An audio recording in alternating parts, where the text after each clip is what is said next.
GPVWC 2020 is go!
Hello everyone and welcome back to GPVWC. This is the Superleague Lights Championship round 4 from the Hungaroring. Yep, not the Dutch Grand Prix. Zandvoort has been replaced by a substitute track due to some problems with the mod. And we're going to be racing at the Hungaroring today. It's tricky, it's tight, there aren't many places to overtake. Some Formula 1 drivers have described it as being the Monaco without the barriers. But anyway, we are here at the Hungaroring, and alongside me in the commentary box, we do again have Yousuf. Hello, Yousuf. Hi, Caitlin. How you doing? Are you ready for what is going to be an absolutely fantastic round of 4 of the GPVWC Superleague Lights Championship?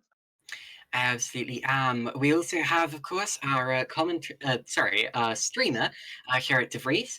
Gerrit, actually, we do have a bit of an echo in the broadcast at the minute, so if you could quickly... Okay, sorry, it was just kind of hard to hear myself speak. But anyway, currently we're in the qualifying session, 15 minutes of it, and no one has set a lap yet. We do have a couple of drivers heading around on their first flying laps, Francesconi and Spork I'm looking out for in particular, and other drivers who may be of note. Jason Muscat was pretty quick last time out. We don't have a Geoffrey Fournier, sadly, but we do, of course, have our championship leader again, Liam de Vries. He's currently heading around the middle sector of the circuit, so let's watch Liam as he heads up to turn 4 and blasts around the interior section of the Hungaroring circuit. Yeah, and I really like what you mentioned, the fact that Geoffrey Fournier isn't here. He was so much fun to watch back at Istanbul, almost Verstappen-esque with how many great moves he was pulling off. And here at Hungaroring, you know, it's a Danny Ricks track where, you know, those are dive bombs from down under. And I'm really interested to see whether we can see the likes of Liam de Vries pull off any of those moves. Of course, it's practically impossible to talk about Super League Lights without mentioning Liam de Vries. 3 wins from 3, and he'll be looking to make it a 4 from 4. Sorry about that. I completely forgot that I could mute Gerrit. That's dealt with the echoes there. Anyway, we do have Michael Francesconi at the top of the order now. 1:16.621 is the benchmark, followed by Liam de Vries and then Colin Spork in 3rd position. Now, de Vries last time out was saying that de Vries was saying that that Spork would be extra fast today and that he's really been getting up to pace. We have been seeing that this season. He's been very, very quick so far, finished 7th at the first round, and the driver who's only 15 years old. I know we say that a lot, but it's really quite amazing, especially considering that I'm nowhere near that fast now and I'm 18. But anyway, Colin Spork doing a great job in third position, currently ahead of seasoned veteran Jason Muscat, who is P4. Yousuf, who have you got your eye on today in terms of drivers who could really pose a challenge?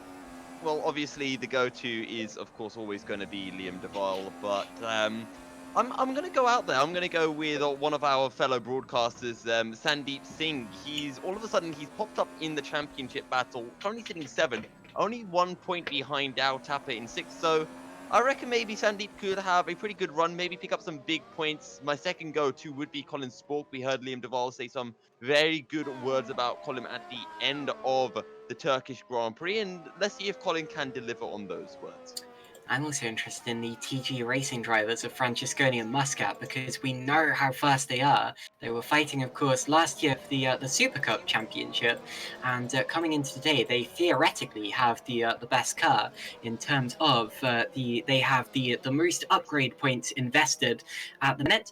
Most of that into diffuser downforce, but they also have quite a lot invested into the weight of the car, weight saving, and also the pit tire change as well. So they should be pretty quick in the pits, and I really think those things indicate that TG Racing are going to be quite a force to be reckoned with, especially in the race. And if they can hold this qualifying pace, they're currently first and fourth, of course. And actually, Francesconi getting a slipstream here onto the start-finish straight from his teammate Muscat, then I really think that they could be contenders and very difficult to beat. Yeah, they could be extremely difficult to deal with, of course. Another driver to potentially keep your eye out on is Thomas Harvey, jumping in for Mouse One Racing after having a decent performance in the Formula Challenge at Zandvoort. So Mouse One have decided to pick him up. I'm interested to see what he can do here at the Hungary. Other new drivers, Matthias Ronzani has not been with us for the start of the series.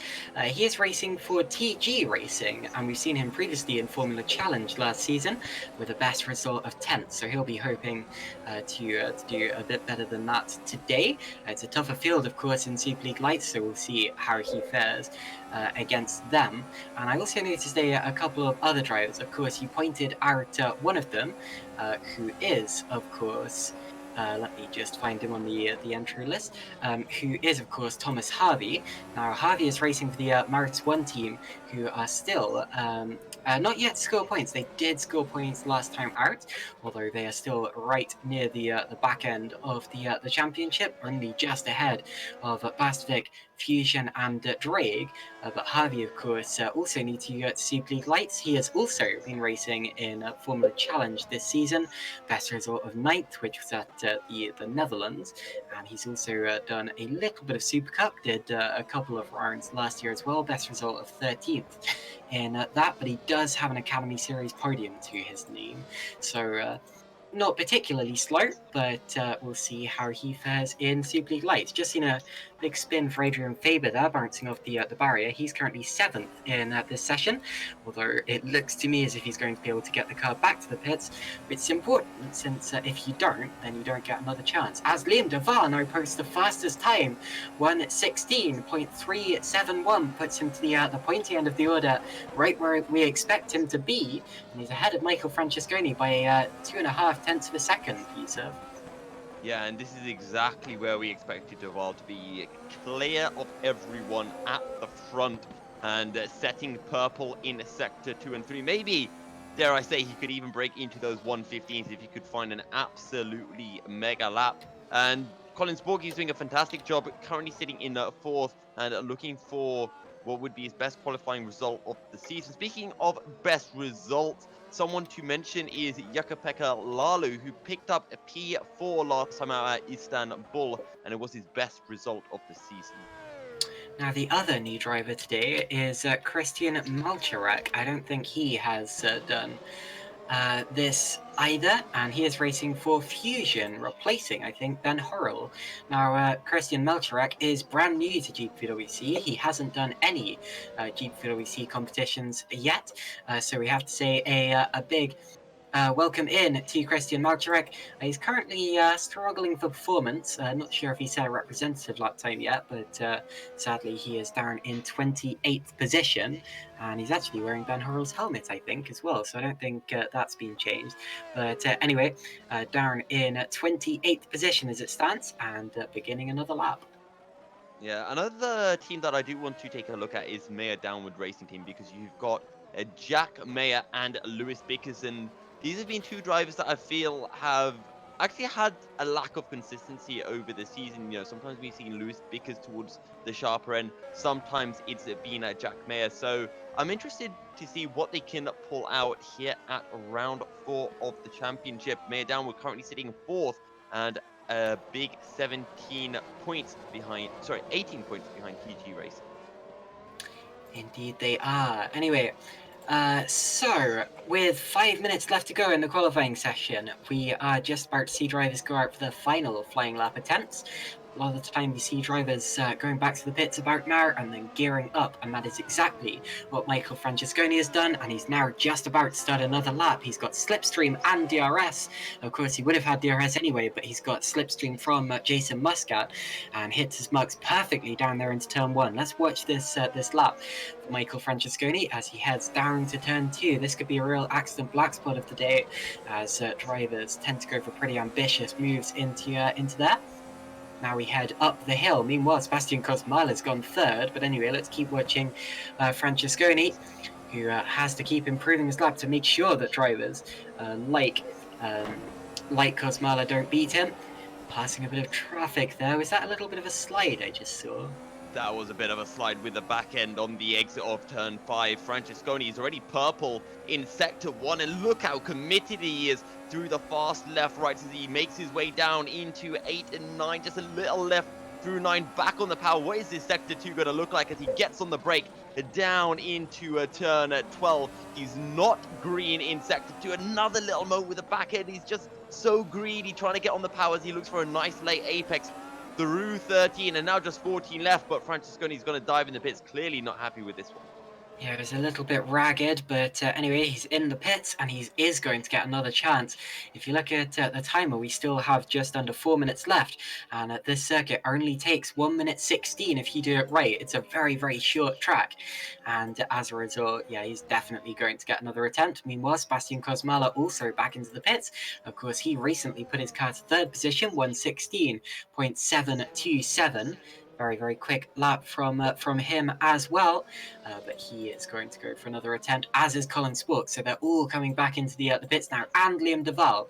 So we're going to have a real sprint to the flag, just how I like it, between all of those drivers when they decide to go out of the pits again.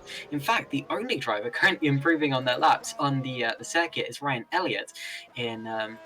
He is in the powered by RSR car, standing in today for Geoffrey Fournier. Of course, Elliott did also make the first round of the season at Australia before being replaced by Fournier. Fournier did an amazing job in that car, but sadly has not launched a full season effort, and Elliott heads back to the pits there. So yeah, no Fournier, but anyway, Elliott's still occupying that seat, and currently in 27th place, Yousuf. Yeah, I also want to give a shout out. Actually, let's just take a look at Jack Mayer. He crosses the line, and that was a fast lap from Jack Mayer. Where does it put him? At P9, so up into the top 10. Good stuff from Jack Mayer, but he's not going to have time for another lap. And the two drivers that I did really want to praise is actually Sebastian Cosmala and Marcin Rybachuk, who are currently sitting 3rd and 5th, which are some fantastic results for themselves. I thought I saw some disembodied wings on the track there. They look like they may have been offered Allied Esports by TCS Offcar, but anyway, not entirely sure what that's all about, because both of those still appear to have their wings attached. Anyway, Dino Paolini currently improving on his lap, going 4th. That's a good lap from Paolini. He's in the front 2 rows of the grid, and yeah, very good lap from him indeed. He's one of the fastest drivers in this league. Was very quick at the first round, finished 2nd there, of course. but hasn't had quite so much luck since then. I think he had it was either a disconnection or a crash in the second race, and wasn't quite able to get back up to pace for the third. But anyway, currently at P4 in this session. Jason Muscat also improving on his first sector time, 27.0. That's about as fast as we've seen, actually. I think the top has only been about a tenth faster than that, maybe not even that. So Muscat very fast. Second sector, not quite his personal best, so not sure if he is maybe, well, he's not gearing up to go back to the pit. He also has slight traffic there, but they get out of the way in time. And out of the final corner, he is going to set this lap, whether it's an improvement or not. Oh, it just is, but it doesn't improve enough to put him up into the top 3 rows of the grid yet, Yousuf. Not just yet. Jason Muscat down in 7th place, and it looks like everyone just really struggling to improve on their best lap so far. And maybe Colin Sport can be the one to find that little bit of extra time. He's just started his lap, and now let's see what he can put out here in Sector 1. And as I say that, Marcin Rybachuk, he actually puts in his personal best time in Sector 1. Colin Spork a little bit down, so maybe Rybachuk can find a little bit more time. Indeed, Rybachuk still going for it there. He is currently in just approaching the final sector of the course. As you said, his first and second, well, his first sector time was good. His second sector time is even better here. He's well and truly up on his personal best, and his personal best wasn't exactly bad to begin with. So, and he's coming into the pits. So, despite the fact we now have the checkered flag, I'm surprised he's come back into the pits. Then he must have made his mistake in the final sector. Now let's keep an eye on Francesconi. Francesconi. This is his last attempt. He opens the DRS, crosses the line, and that's the lot. So Francesconi does not improve. He will not be taking pole here. Next up, Kosmala is improving. Kosmala could be on for pole here, looking at his times. He's coming through the final sector, and his times are just as good as we've seen. Final corner now from Kosmala, and he's got a distant toe as well. This is the best opportunity he's going to get, and it's not enough. It's not enough. He did improve, but it's not enough. He stays third. So Kosmala still in third position. Adrian Faber jumps to fifth. Dowie Tapper jumps to ninth, and that looks to me as if it's going to be pretty much our order. Let's look as well at George Sutton, who comes into the pits. Never mind, he was improving. But anyway, that's the lot. It's going to be Liam Duval on pole position, followed by Michael Francesconi, Sebastian Kosmala, Dino Paolini, Adrian Faber, Colin Spork, Martin Rybachuk, Jason Muscat, Dowie Tapper, and Giuseppe Saracino, the top 10. And we will update you on the full order as soon as we go to the formation lap. How is that, Yousuf? Wow. Well, I guess it's a little bit expected with Duval at the front. Francesconi reiterating the pace that he showed from Istanbul, where he picked up second. He was only 1.5 seconds behind Duval, and if you remember, he was ahead of Duval for much of the race as well. So maybe he'll be able to get a good start into turn 1, could try to hold the lead for as long as possible. But what about that from Sebastian Kosmala? Third place, Adrian Faber, a good result, and Colin Spork showing that pace that Duval kind of hyped us up at 4th and sits in 6th in the second of the 2 Cenobite Motorsport cars.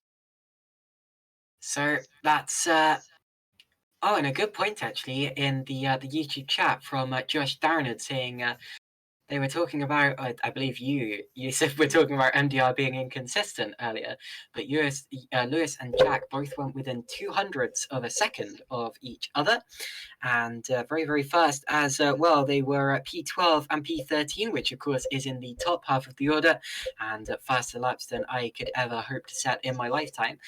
Josh Downard, of course, is one of the 2 team buses of the Downard Racing team, along with Jack Mayer, of course. Mayer leading that effort in the car. But anyway. Yeah, heading into warm-up now. And yeah, you bring up a very good point as well, Caitlin. Jack Mayer and Lewis Bickers very close together. And it was something that we did notice back from the Australian Grand Prix, round 1 of the championship. Jack Mayer and Lewis Bickers were very close on pace. But I feel that since then, come race day, it always feels that one of them has a bad race. They never both have a decent race together. And maybe I'm wrong. Maybe they can prove me wrong tonight. I sure hope they can and pick up some big points for the Mayer Downward Racing team. Fair enough. I certainly hope so, and I wish them the best of luck. They're very nice guys, Jack Mayer and Josh Downard. I've met both of them, and a lot of fun too. They're very good friends, and they are always nice people to hang out with. But anyway, currently 12th and 13th on the grid, as we said. I have just lost connection to the server, so I hope I don't have to miss the race start. I don't think I will. We're currently in the warm-up session, which is just over 9 minutes to go. And this is the last chance the drivers get to optimize their setup. Actually, there's no setups; it's Park Fermi. But anyway, to feel how the car is going to react at the start of the race on heavy fuel. They may be doing some practice starts as well. They're allowed to do that on the main grid so long as they stay off the racing line. And as a result, this is probably the best practice they'll get all weekend. Of course, the track conditions very much like how they will be when the race starts. The railroad gets carried over, and I suppose those who are out there now just out there to finalize their race strategy. There's a lot you can gain in this pre-race warm-up. You can set a good time, just give yourself that little bit of a psychological edge over your competitors. If someone says, oh, I was only a few hundredths off you, and all of a sudden pre-race, it's how on earth are you finding that pace? You can keep a few trumps up your sleeve as well, but of course it is the best chance that these drivers are going to get to feel how the race or how the track will feel anyway come the race, and just get a feel for those tires. That tire wear, I'm sure these guys have been practicing all week long, getting a feel for the circuit, doing these race-long stints under full tire wear conditions. And let's see what they can pull off in the races. Once you're there, one lap, one corner, and it could all go horribly wrong. Of course, it's a long race too. It is about 75% of the length of a GPVWC Super League race, such as the one that's going to be taking place tomorrow. Make sure you don't miss that one. I certainly won't be. But anyway, GPVWC Super League taking place tomorrow, and GPVWC Super League Lights taking place today. But as I was going to say, it's a long race. There is definitely going to be a pit stop. It's actually a mandatory pit stop where they have to use a second compound of tyre. And some drivers even elect to go for 2-stop or 3-stop strategies sometimes. We saw a disparity of strategies last time out being one of the main talking points of the race, actually, providing a very exciting situation where Gerrit de Vries had to charge his way through after going for a slightly unoptimal pit strategy.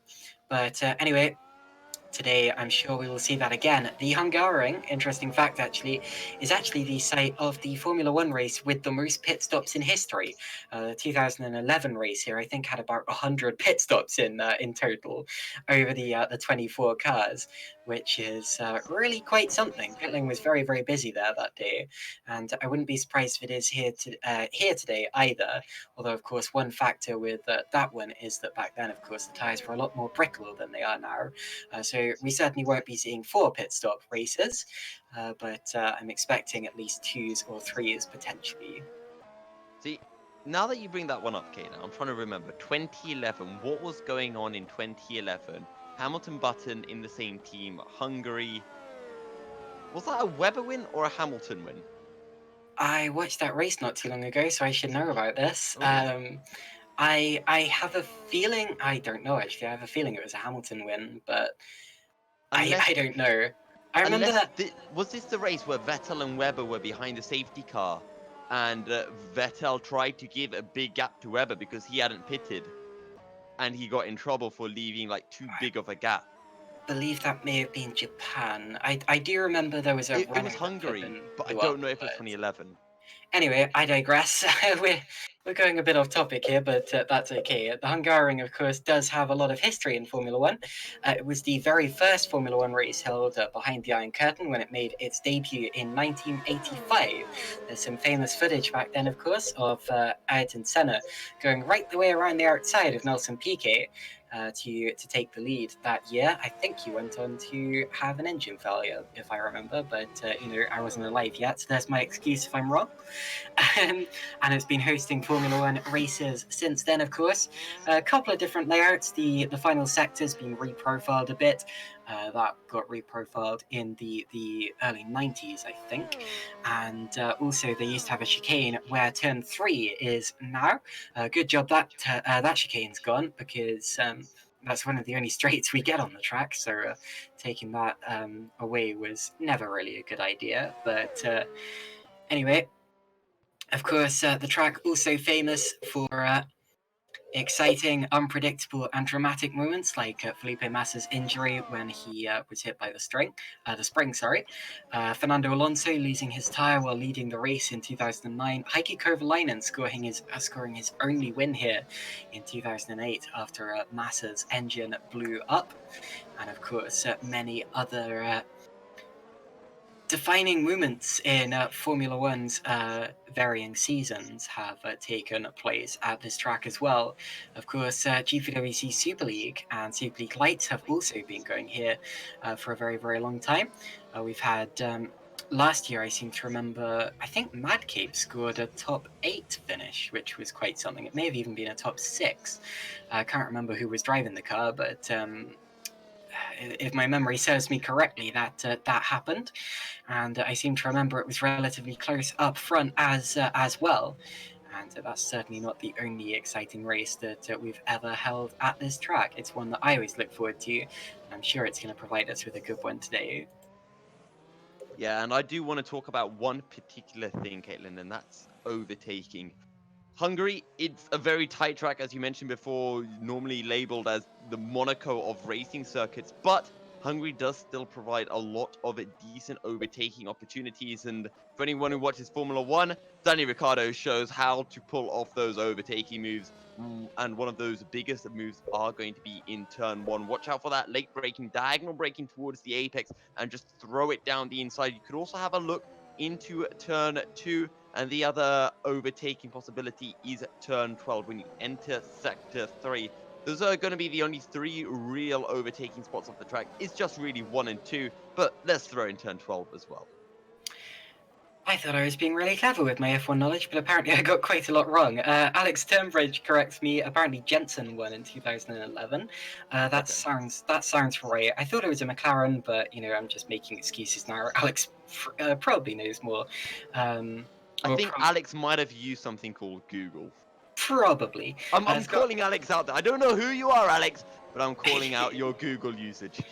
Scott Beresford as well, saying it was PK around the outside of Senna, not the other way around. That also sounds You had the correct. right 2 drivers. I mean, I wouldn't even have known who was battling for the lead.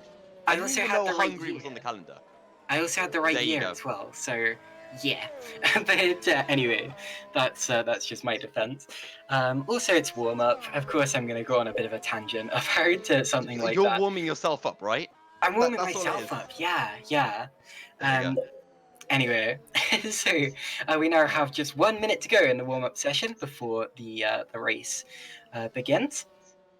In that case, I want to involve our viewers on YouTube a little more. Of course, we've got the typical who are you guys here to support? Who do you think is going to win? But I want to go back to, interesting facts at Hungary. And number 1 is, what year was it that Vettel and Webber did the dodgy gap behind the safety car? And the other one is, wasn't it here at Hungary that Alonso and Schumacher, they both had grid penalties starting from outside the top 10 in the wet, and they both just blasted through the field at an incredible rate, and it was Alonso who took Schumacher around the outside. I'm pretty sure it was 05 or 06, but I can't remember which one. It could well have been. I know that 2006 it was wet at times, I think. May have been in qualifying. That was when Jensen Button took his first victory, of course. Oh, yes. So, I don't know. But anyway. Oh, Alex Turnbridge says, no need to use Google. I was there. Okay, that'll be why. Okay. Oh. Jolly good. Thanks for that. Thanks for that, Alex. Sorry for assuming the Google, but Oh, anyway. you didn't. I did. Yeah. Okay. yeah. I mean, he might Anyway. have been there, but he might have had to use Google anyway. I doubt that. You never forget the winners of Grand Prix you've been to. I've been to one, and I know that it was a Hamilton victory. It was Silverstone 2017. But anyway, warm-up session, now checkered flag. So you are saved from our random ranting and waffling about Formula One, and we're going back to I Super League enjoyed Lights. it. Speak I for did as yourself, well. Caitlin. I did as well. I'm not sure how many of our viewers did, but I certainly always enjoy a good Formula One chat. Anyway, we're now heading to the race, so we can give you the full grid plus grid penalties as soon as the session ticks over. A reminder from the race director: the drivers outside of the top 10 in qualifying may start on any tire compound they desire, whereas the top 10 fastest qualifying laps. They mean that the drivers have to start on the tire compound that they qualified on. Sorry, I've got the hiccups. Caitlin, I Yeah. just want to bring something up. So, Colin Spock and Liam Duvall, they're at the front, very close to each other. Christian Maltarek has gone over a second quicker than both of them. Are these signs of things to come in the race? May have been, but it's difficult to tell because again, this is only warm up, and also Christian Maltarek, he's a brand new driver to this league. He's got a lot to prove. Where's he starting from? I don't think it's in the top 10, but I can't tell you more than that. Well, I can actually, because we're now taking over to the next session. Malcharak is actually starting from 27th, so he does have a lot to prove. Quick update on the F1 fact as well. Florian Gaia says the Vettel-Weber situation was 2010, and the wet situation you were talking about was indeed 2006, so I got one of those right. I was also thinking 2010 in my head, so I'm going to claim a moral 2-pointer there. But anyway, so the full grid order for this Super League Lights race. We have Liam Duvall starting from pole position, followed by Michael Francesconi. Then, of course, we have Sebastian Kosmala starting from third, followed by Dino Paolini, Adrian Faber, Colin Spork, Martin Rybacik, Jason Muscat, Giuseppe Saracino, George Sutton, Jack Mayer, Lewis Bickers, Sandeep Singh, David Tapper, Jaka-Pekka Lali, David Krupa, Petru Mora, James Zuba, Matthew Klipp, Pascal Schmidt, Cass Reitvelt, Thomas Harvey, Heiko Poom, Matthias Ronzani, Ryan Elliott, Roy Schroten, Christian Malcharak on his GPVWC debut. That is not just his Super League Lights debut, but his GPVWC debut as a whole.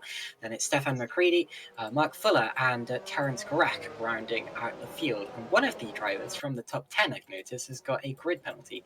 I'm trying to work out who it was, but I know that George Sutton was 11th, not 10th, so I'm not entirely sure who's been demoted. Was it Darry Tapper, maybe?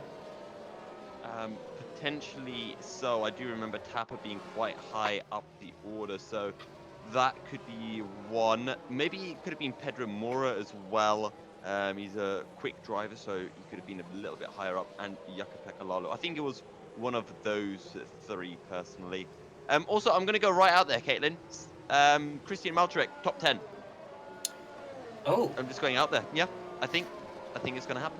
That is an out there prediction. He's 27th, of course. He was fast in the warm-up session, which doesn't mean too much, but if that is perhaps an indication of anything, then he could be a contender for that top 10. He's also starting on the harder tire, the hard tire, I should say, which is a strategy that a lot of people further back are going for, meaning that I suppose he could potentially use that to jump ahead of people who have to make more pit stops than him. That's what he's going for anyway. The top few drivers are all starting on Supersoft, of course, because that's what they've qualified on. The top driver starting on anything different is George Sutton, 10th place on the hard tyre, and Jack Mayer is the top driver on mediums in 11th place. So I'm also going to say Jack Mayer for the top 5 here as well. Ooh. And Kaylin, I just had, a light bulb moment. Dow Tapper got the penalty because I know Lewis Bickers and Jack Mayers were side by side, but Dow Tapper is the only other person who is on those super softs. And that's why George Sutton is on those hards in the top 10 because, he actually had a free choice. So I think it was Dow Tapper who qualified 4th and had a 10th place grid penalty. Prediction. I thought he was 9th in the 5th place, but never mind. I may be completely wrong. It could have been that. He's lining up in his slot. Anyway, we have Liam de Vries on the front row of the grid alongside Michael Francesconi. Those are the two main drivers you have to look out for in this opening lap of the race. Terence Grech now making his way to his final grid slot.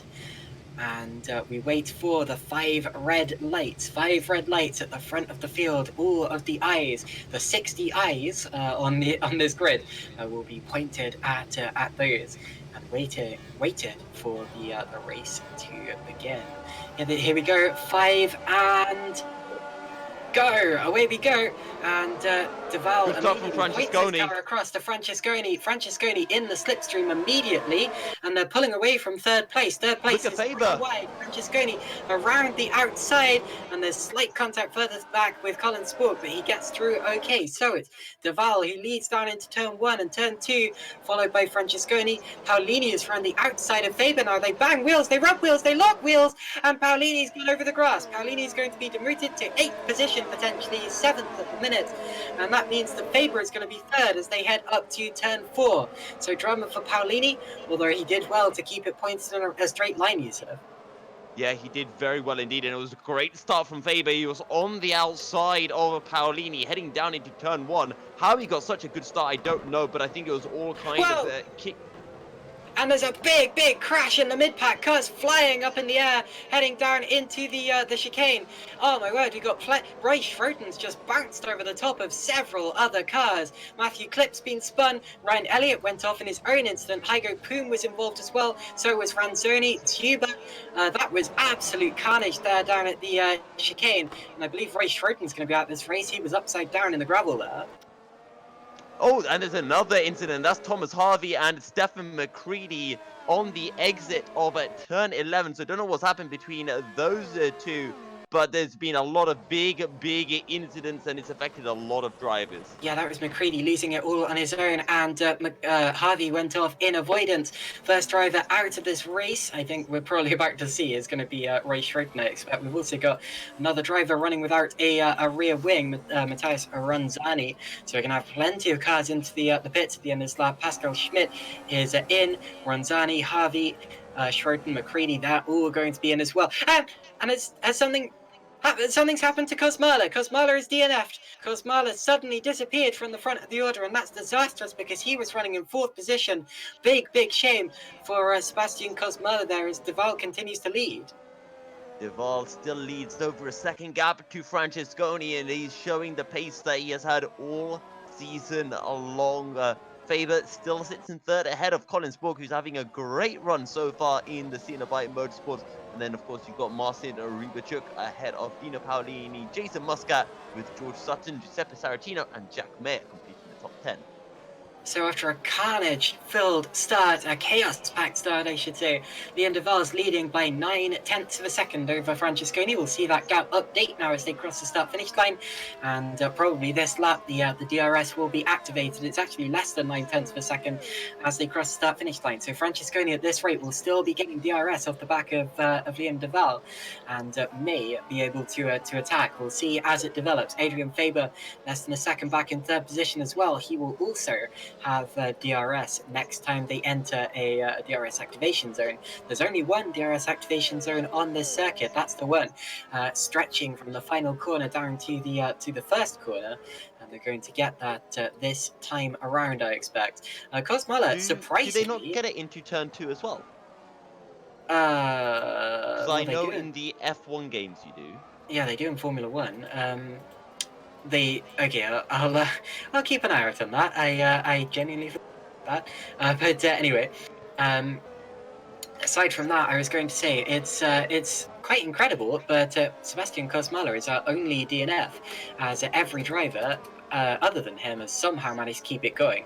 We've also noticed that David Krupa's missing his front wing. Now that's a separate incident, and now he's been off on the exit of turn 4, and he's clouted the barriers there. That was all on his own. Another incident for him, and he'll be into the pits at the end of this lap, but he wasn't in the points anyway. Now, I know you mentioned a fair bit about Jack Mayer being strong this race. He's doing a good job so far, but keep an eye on George Sutton because he's on the hard tires, and actually he's getting challenged by Giuseppe Saracino into turn 1, who's going to get the drive on the exit. Saracino slides up the outside. Can George Sutton do anything? Bit of contact between the two of them, but Saracino will hold on to the position and moves up into 8th place. Yeah, I'm surprised Saracino didn't go for a spin there. Normally when you see a car hit in a very kind of off-center place, like for example the rear right wheel like that, the car in front goes for a spin. But anyway, yeah, as I was trying to say there, sorry for interrupting, you do also get the RS stretching from turn 1 to turn 2, so you were absolutely right there, Yousuf. Well done. Cool. I guess playing enough F1 2019 has finally paid off in some way, shape or form. Absolutely. Also, Marcin Rybachuk, he's just gone fastest of everyone in Sector 1 with a 27.68, and he's just under, or I should say just over, a second behind Colin Sport. Now that's actually because he got the slipstream from Colin Spork there, and he's going to get the DRS again. Francesconi, meanwhile, has actually dropped out of DRS range of Liam de Vries, so de Vries leads by 2.5 seconds, and Adrian Faber does have DRS on Francesconi, so Francesconi may come under attack as the race progresses. We'll have to keep an eye out on that. Mascat also very close to Paolini. Daniel Ricciardo would have gone for a dive there, although I think Mascat was wise not to. It's very early in the race, and you don't know what your opponent is going to do in that situation. Side by side for P14, Jukka-Pekka Lalu and Hygo Poom.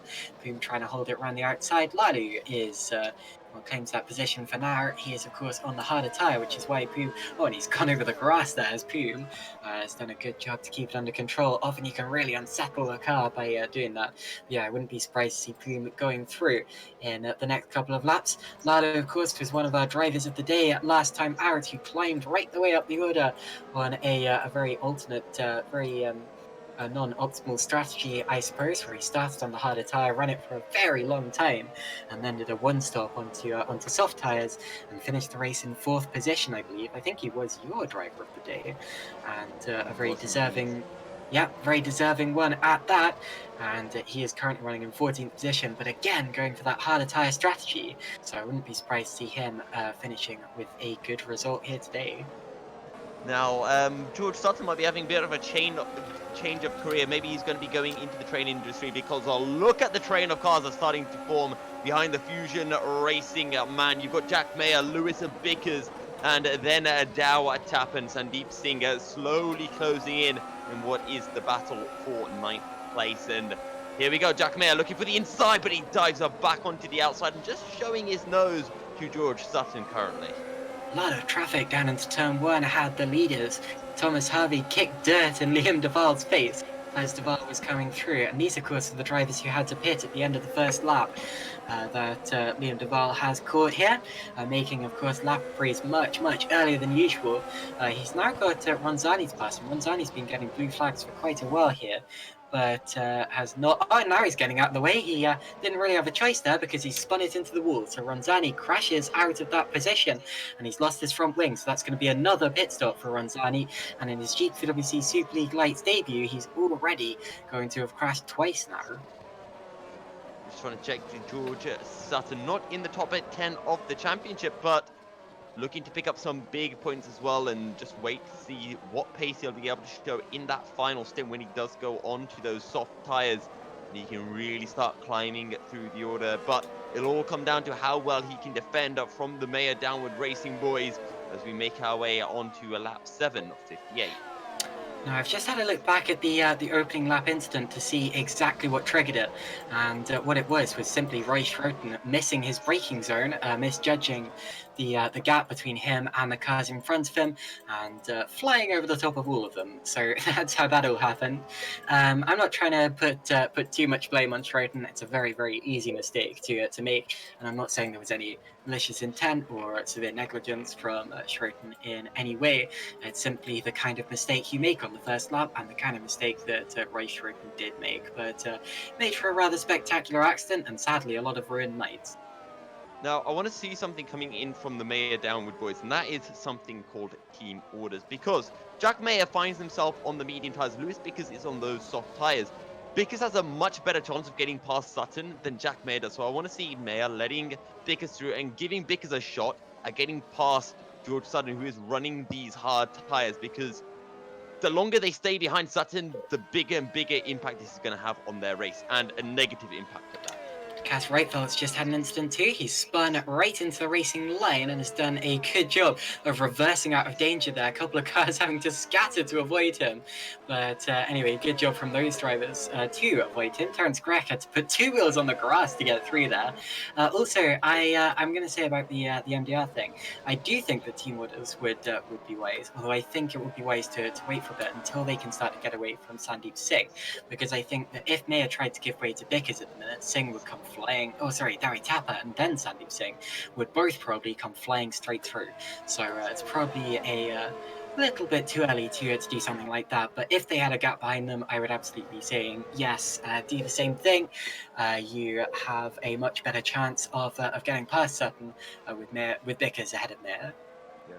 And of course, this train is bringing the likes of Sandeep Singh and Jakka-Pekka Lalu into contention, and they are also on those hard tires as well. So big points on offer. Currently, it's Igo Poom who is going to be picking up the final point of the race. That is on offer in 15th place, but it is still Liam Duval who leads 1.7 seconds clear of Francesconi, who is a further 2 seconds ahead of Adrian Faber in the Allied Esports car. Now, Colin Spork is actually less than a second off the back of Adrian Faber. He was a little further back a couple of laps ago, but he's really been gaining. And he is, getting pretty close. 7/10 of a second. I think he was over a second off it at some point. And what must be going through that young lad's mind right now? I can't imagine being in his situation at all, yet alone at his age and his level of experience. But Jack Mayer, he's just dived it down the inside. He's found a way past George Sutton, and that's Jack Mayer up into 9th place. And Lewis Vickers, I guess he didn't need his teammate to let him through for him to have a shot at the Fusion Racing car, because Vickers is now right on the back of Sutton. Good spot, and Sutton's just made a mistake there as well, going slightly over the grass. Yeah, you were right to interrupt me there. Don't worry about it. Colin Spork, I was gonna say though, what would it mean to him to get a podium today? How will he react to that? And what will that do to his confidence and self-esteem? We'll have to see that in the future races. Sutton, they're really holding up Vickers, and has every right to. I'm not saying Sutton's doing anything malicious or unreasonable. He has every right to stay ahead of Vickers, and really this is thumbs up Sutton at the minute, because he is managing to hold off a much faster car. Yeah, but look at the train that is really starting to form, and Sutton's going to be falling through the pack quite quickly now. Just doesn't seem to have the pace on these hard tires, but maybe those softs will start to lose their edge soon as Vickers gets so close to Sutton through the final corner. DRS will be available for Sutton, for Vickers, pardon me, and Sutton, I don't think, will be getting anything from Jack Mayer. Vickers has a look as Sutton goes defensive, and Vickers get the drive on the exit, but look at Dow Tapper. He doesn't want to give Vickers any chance of finding a way through Sutton. He wants to be able to find a way up into 11th place first. Colin Spork is now right on the back of Faber. He's less than half a second behind him, and almost had a look there in the DRS down into turn 2. He was so much later on the brakes for turn 2, and yeah, this is proper attack here from Colin Spork. It's the first time we've seen him drive like this this season, and ever, of course, because he is a brand new driver for this season to GPVWC. His debut was back at Melbourne. And clearly, the Cenobite Motorsports team saw a lot in the young lad, but he's just had a little bit of a slide that's going to cost him about a 10th of a second. Maybe put him a little bit off the tail of Adrian Faber there. But he's going to get that right back again here on the straight with the DRS. Colin Spork currently sitting 10th in the championship, tied with Jack Mayer in 9th. So a big result here could see him actually jump all the way up to 5th. He's only 8 seconds behind 5th place man Pedro Mora at the moment. He is indeed. So Duval continuing to lead by 1.5 seconds from Francesconi. Then it's Faber and Spork, who are still separated by just under 7/10 of a second. So Spork's still closer to Faber than he was 2 laps ago, but they've now got Martin Rybicik for company as well. Martin, of course, spelt with a C, although he tells me that I should pronounce it Martin as if it was with a T. But anyway, Dino Paolini also defending from Jason Muscat, a little way behind. Those two separated by just half a second ahead of Saracino, Mir and Sutton, the top 10. And Sutton has had a big slide, and that's going to hold Bickers up further because Bickers is not going to be able to get through there. And really, that's more time lost for Bickers with no real loss to Sutton. So Yeah, there you go. Bicker's really struggling to find a way past Sutton, and the biggest issue for him is he's just not able to stay on the back of that Whoa. Fusion Racing car here in Sector 3. So I want to actually ride on board with Bickers and just see where he's losing out to Sutton in this final sector, because already he's finding himself 6/10 down as he makes his way into the penultimate corner. Both Drake cars just retired at exactly the same time. That looked coordinated to me. But anyway, Roy Schroten even had, I think, unless I'm seeing this wrong, he even had the professionalism to drive behind the barriers and get his car out the way. Here comes Bickers, he's going down the inside, he squeezed his way in, and is he going to be able to find a way through side by side, wheel to wheel? He squeezes the man out, and Dow Tapper's now going to have a look on the outside into turn 2. Bickers will try his best to hold the inside side by side, and Lewis Bickers holds on to the position as Dow Tapper has a little moment with the rear wing, with the rear wheel, and Sandeep Singh has found a way to up into 12. George Sutton dropping down the order quickly. And Rybicik there had a quick look at Paolini, I think. Oh, no, he didn't. He's been passed by Paolini. Oh, has he? Yes, he has. He's been passed by Paolini. So Rybicik there, I think he may have had a glitch, a little lag spike, unless that's just my end. But anyway, down to 6th position. So Paolini up into 5th. But yeah, it all started kicking off there right as I lost concentration. My apology. But well done for picking that up. Yousuf. We've also lost Matthias Ronzani from this race. He was having a very, very bad time of it. He'd already had 2 accidents, and his first GPVWC Superleague Lights race has unfortunately ended in the pit lane. So that's the end for him. But we still Adrian have Faber into the pits. cars remaining, and Faber pits.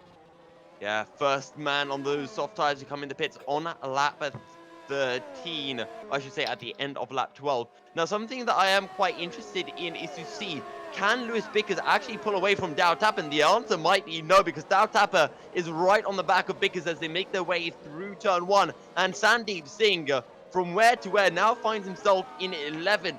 And the race pace that he has been able to show, or at least relative to his qualifying pace, has been extraordinary.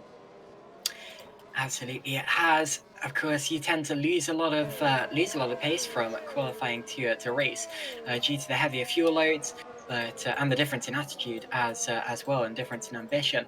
But it's always a sign of a good driver when they can keep closer to their qualifying laps than other drivers can.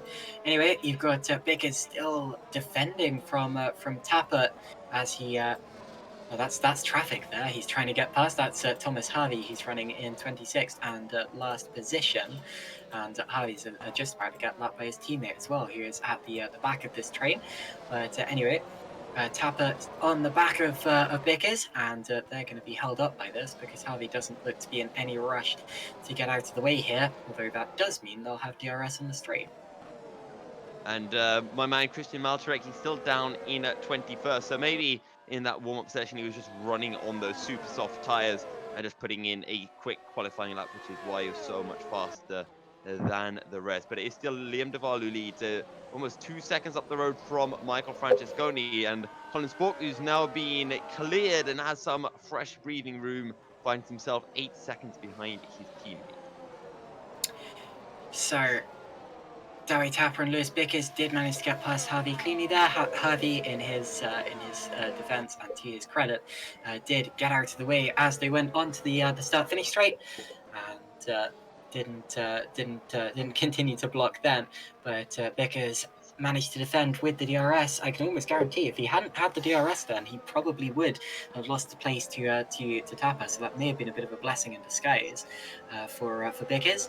But yeah, Tapper continuing to charge up to the back of them. They're bringing Sandeep Singh and George Sutton with them as well. Jukka-Pekka Lalu and Haigu Poom also have DRS from them, as do James Huber and Adrian Faber, as well as Pedro Mora. So this is a long DRS chain, and now Rybicik's in the pits. So Rybicik, another stopper, and these are relatively early stops before even a quarter of the race is done. So these drivers almost certainly going for a two-stop strategy. I would be a little bit surprised if we saw a 3-stop today, although I don't know. I think it's definitely doable, and I think some people would find a way to gain from it. But normally, I'd expect a 3-stop if there were safety cars, and of course, we don't get safety cars in this league. Yeah, Adrian Faber has gone on to those hard tires, and I'm just taking a look to see what Rybachuk is going to opt for. Looks like he's gone on to another set of soft tires, unless my game hasn't updated. No, it has. He's on soft tires, so Rybachuk definitely has at least one more stop to go. Kaz Roper's just become our 5th retirement from the race. It looks like he has just pulled off to the side of the course and retired by his own accord. Oh, that's because he's had an accident. Actually, he had it on the exit of turn 2. He's lost it and spun into the barriers. So didn't exactly pull off by his own accord. He's stuffed the car in the wall. So 25 cars now remaining in this race. Some of them have made pit stops, of course. Adrian Faber was the first to do so. We've also just seen one as well from Martin Rybachuk, who has come out behind Faber and also behind Pedro Mora, who is, wow, defending that place hard, isn't he? Goodness me. Pedro Mora is all over the shop. And I don't think he. Whoa! And a big dive from Rybachuk. He was absolutely fed up there, and Mora was binned into the wall. And to be honest, I don't think that was Rybachuk's fault there, because if you look at it in slow motion, he actually didn't touch Mora at all. It was just the hitboxes of the cars that overlapped. And really, I don't think that you can put the blame on Rybachuk for something that ultimately is fairly unrealistic. I think that was a good move from Rybachuk. I didn't see all of it. All I kind of saw was Rybachuk getting a decent exit. And, well, Pedro Mora just losing the back end slightly, and Rybachuk just dived it down the inside. Good move by my standards from Rybachuk. Pedro Mora out of the race, sadly.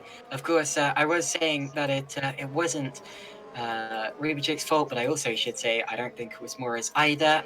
Of course, he didn't exactly crash by his own accord. That's just a disappointing thing that can happen when you're racing sometimes. But anyway, Mora out of the race. Rybachuk luckily not affected by that. Hopefully the game didn't register any damage for him, because ultimately I think that is the definition of a racing incident.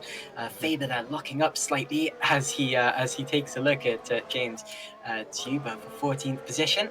This could well turn into the fight for the lower positions of the points in the future.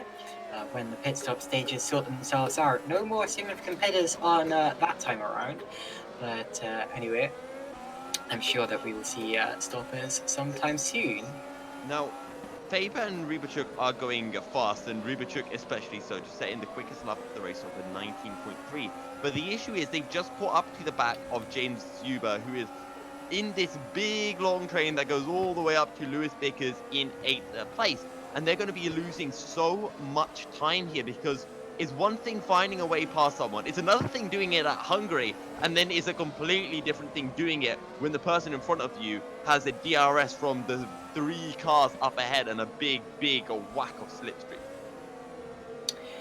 So we are now just over a quarter of the way into the race. This is when we'd expect to see drivers pitting for 2 stoppers, especially if, and just say that, into the pits comes Dino Paolini. I was also going to add, especially if they started on the soft tyres, which Paolini of course did. So wow, call me a prophet. Dino Paolini about to stop in his box, and I presume, let's see if I get this right as well, going on to medium tyres. Here we go. Yes, indeed, medium tyres. Yellows to match the colour of his tyres. His car, sorry. Well, also the colour of his tyres, because those are his tyres. But anyway, leaving the pit lane he goes. He's been passed now by Faber and Rybachuk, who have got ahead of him. Were they ahead of him before the pit stop stage, or have they jumped him? They were ahead beforehand, yes. Okay, so anyway, that order stays the same. And importantly, Rybachuk is actually right on the back of Faber now. They're on different tyres. Faber on the harder tyres, Rybachuk on another set of softs, indicating that Rybachuk is definitely going for a 2-stopper, whether he likes it or not. But I presume that was his plan anyway. But I think that Faber has gone for the better of the 2 strategies here, because Rybachuk is not going to be able to stretch his legs on those softer tyres. He's going to be stuck behind this chain because he's got so much traffic up ahead of him, and Faber will be as well, but of course he will be losing much less time due to being on harder tyres. Well, let's see, because we kind of thought the similar thing about Jeffrey Fournier, but Fournier was able to pull off those moves. Let's see what Rybachuk can do, as that is an aggressive move by Rybachuk. Sorry, not Rybachuk. That was actually Juba. Yeah, having a little look, and now goes down the inside of Hygo Poom, will pick up the position, and look at Adrian Faber trying to muscle his way through on the outside, but Rybachuk will look for the inside two abreast, and Rybachuk just looking to pick up the pieces as they make their way onto lap 18. More pit stops. Spork is in. Muscat is in. Saracino is in. Bickers is in. We've got Look at the battle into turn one. It's three abreast. Rybachuk forcing back out. Faber almost goes wide, and there's more contact with Poom. Poom is getting muscled wide at every corner here, and there's even more contact as they bang wheels heading down to turn 2. Rybachuk around the outside now, and more banging of wheels, and more banging of wheels.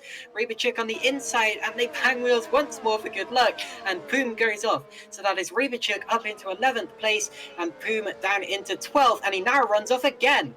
Drama here at the Hungaroring, as Poom really got bullied there. He was getting forced wide, corner after corner, and I don't think there was any foul from any of those drivers. I wouldn't be calling for a penalty or whatever, but if I was Poom, I'd be feeling a little bit miffed about that.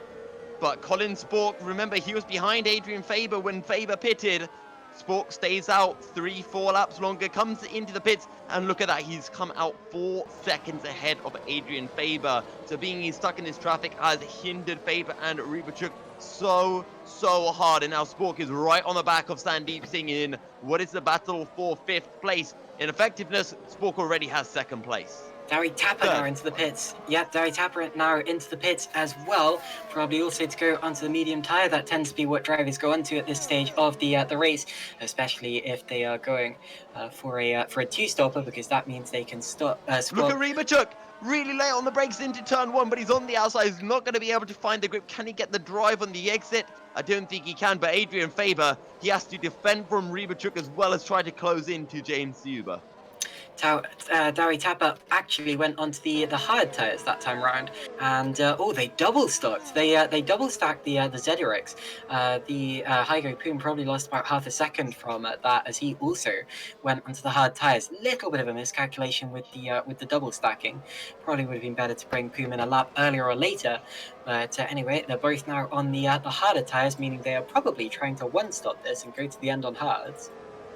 Yeah, they probably are indeed. And just riding on board with Colin Spork, who wants to be able to find a way past Sandeep Singh as quickly as possible. Duval and Francesconi still lead the way.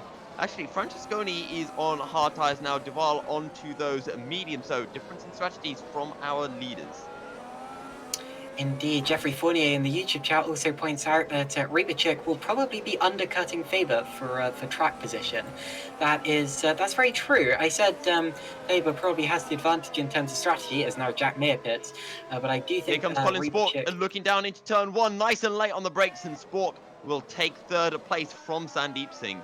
That was a mature move from Spork. Didn't do anything overly dramatic because he didn't need to, and through into 3rd place. He's now got Michael Francesconi right in front of him, who is also on hard tyres. Francesconi has made his pit stop. He made it last time around, so this is for position here between the two. Well, what happened there? Well, that wasn't Francesconi, my mistake. That wasn't Francesconi. That was actually a driver being put a lap down, but whoever they are, I think it was Pascal Schmidt. Yes, it was. So my mistake there. I really thought that that was Francesconi, but anyway, Pascal Schmidt there going a lap down. My mistake. Pascal Schmidt, yeah, going a lap down. Doing a good job as well, just getting well out of the way of everyone. Of course, car looks somewhat similar to the TG Racing, as we've got a big fight happening here for what is effectively 5th place. Is still George Sutton. He's in 5th, just keeping everyone behind him, and those drivers behind him are Jakub Lalu, James Zuber, Adrian Faber, and Martin Rybachuk. Faber and Rybachuk just struggling so hard right now, and if Rybachuk's not careful, his soft tyres might not even go as far as George Sutton's hard tyres that he started the race on will go. Oh, now we've seen something in the YouTube chat that we didn't see in person. Jack Mayer, who was running as high as third with before of course he made his stop, has actually had an accident in the pit lane. He absolutely binned it into the pit wall and lost the front and rear wings. So that would have been a much longer pit stop for Mayer. He would have had to do damage repairs as well.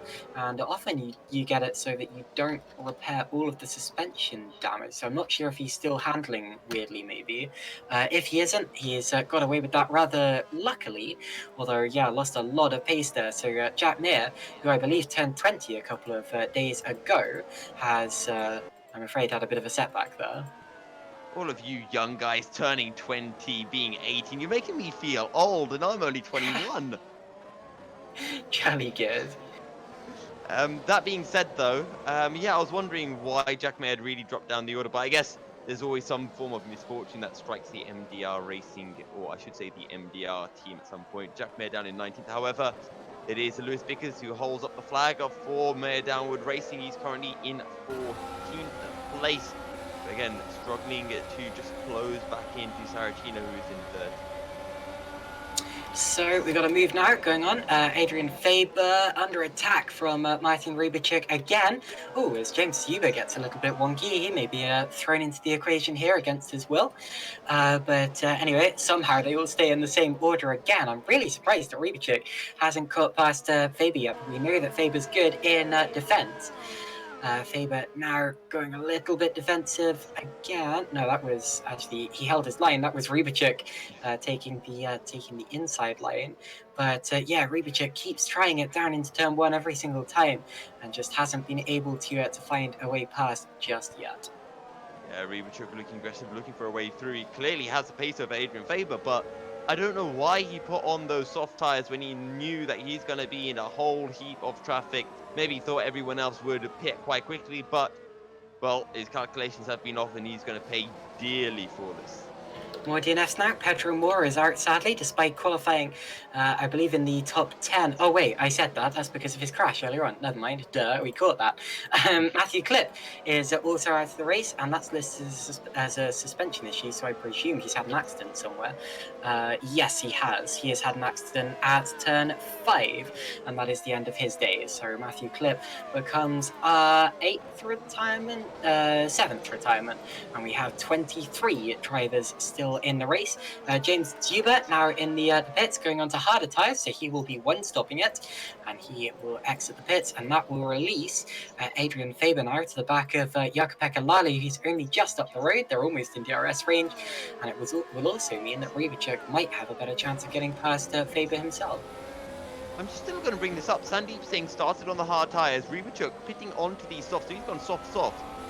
When Sandeep Singh pits and Rybacek pits, they're going to then be on the same strategy, and Sandeep Singh is going to be ahead of Rybacek. True. That is, of course, if Singh can hold his position before then, and I presume that he will, because as we've been saying, yeah, Rybacek is very much being held up behind Faber. Oh, and what's happened there? No, there was a slight, I believe there was a slight lag spike there for Martin Rybacek. I saw. Oh, big contact! That's Muscat who's run into the back of him, and Rybacek is practically had his race just wrecked there. That lag spike coming in at an awful time for him. That was 2 lag spikes in the space of 2 corners for Rybacek there, absolutely ruining his race. He now rejoins. Yeah, something going terribly, and into the pit. Something going terribly wrong for Martin Rybacek. He had 1 lag spike that dropped him off the back of Faber and towards Muscat, and then he had another one which forced him straight through Muscat. So that wasn't any fault of Muscat's, that wasn't any fault of Rybacek's. Again, that's just something that happens sometimes when you do sim racing, and I'm afraid it's ended up costing Martin Rybacek and his bad days going from bad to worse, and he's now on harder tyres. Yeah, it's going back out as let's see, Sandeep Singh just trying to pull away from George Sutton. Jakub Lalu a few tenths behind, and he's got Adrian Faber closing in.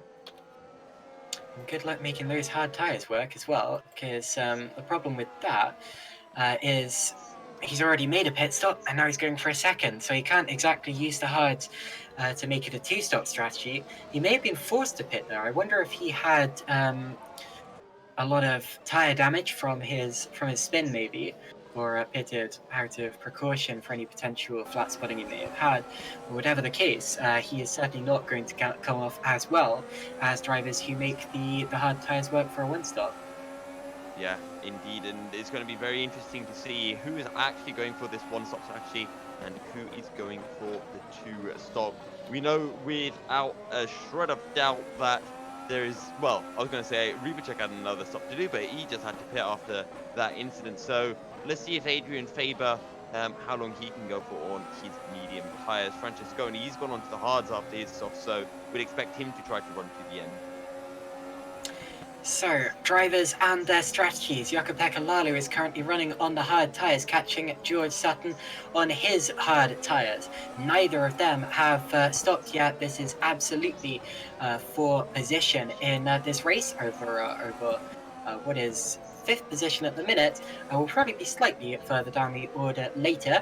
Sandeep Singh is just up the road ahead of them. He is also on the harder tyre and yet to stop. And then we have Colin Spork, who's the first, who's one of the drivers on the medium tyres, and now we have Francesconi slipstreaming his way past a back marker. So my apologies for bringing that up there. I've also seen Pascal Schmidt has had a little incident somewhere. He's retired from the race, and that was a crash as well on the exit of the chicane. So Pascal Schmidt becomes another victim of this race. Not too long after his teammate Matthew Klipp had a very similar accident. So those drivers in the Godona designed Scuderia Clay Geely cars, really not having a good day here. Something else to mention as well. Someone's just given Liam Duval a hurry up because he's just put in a new fast lap of the race, a 19.0 and 9/10 faster than Francesconi. Is this the point where Liam Duval really uses up those medium tires and then looks to pair onto soft tires to go to the end of the race? I don't know. I haven't been paying any attention to Liam. He's been so much in control of this race from the start that we haven't really had a chance to talk about him or look at him driving yet. But anyway, he's leading at the minute by 4 seconds, as you say, really putting his foot down. And of course, he is on very different tires to Francesconi. Oh, that's big. George Sutton's lost the back end and he's gone right into the wall on the exit of a turn 11. That'll promote Jukka-Pekka Lalu and Adrian Faber up into 5th and 6th respectively. And he's spun right back onto the track. Luckily, and he's out. Yeah, he's out. Deciding it's better to retire than risk trying to limp back to the pits without a rear wing. And that's probably wise. But that's a big shame for George Sutton. It was all by his own accord. But that is going to release the driver behind him, Jukka-Pekka Lalu, to some clean air. Big shame for George Sutton, standing in for bin-Suhayl, and was doing a very good job up until that point. Now, Giuseppe Saracino passing Terence Grech on the inside into turn 1. That is over 9th position. Saracino has pitted. Terence Grech hasn't. He started from the very back of the grid and is going for the long stint. Yeah, and Lewis Bick is now on the back of Grech as well. Because, if I'm not mistaken, has made his pit stop, went from softs onto hards, and will be trying to make it to the end of the race. Some decent points on offer for the MDR team. March right now in the Fusion car, making his first pit stop, and he will be going from the. He's going onto the soft tyres now. I was expecting him to potentially go onto mediums and try to run to the end of the race, but I wonder whether he's maybe going for a 2-stop here. Maybe 2 more stints on the soft tyres. That's an interesting strategy, but anyway, exits the pits in 18th position. Mark Fuller a little way down in the road, no attempt at overtaking there, but anyway, Terence Grech will next come under attack from Lewis Bickers. This isn't really for position. Bickers pitted.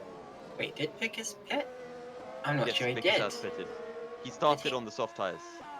I'm fairly sure of that. Yeah. When did he? No, he didn't. He didn't. He started on this set of tires. So I'm not sure why. Yeah, I'm not sure why he started behind Grech. But he's passed him now. He pitted lap 18 according to my information. And he went from the super softs onto the soft. Oh, you're right. You're absolutely right. My apologies. Yep, you're absolutely right. That is completely me. Indeed, I knew he didn't start on the mediums, but yeah, I think that confused me a bit. Not sure why I didn't see that, but anyway, Reba check now side by side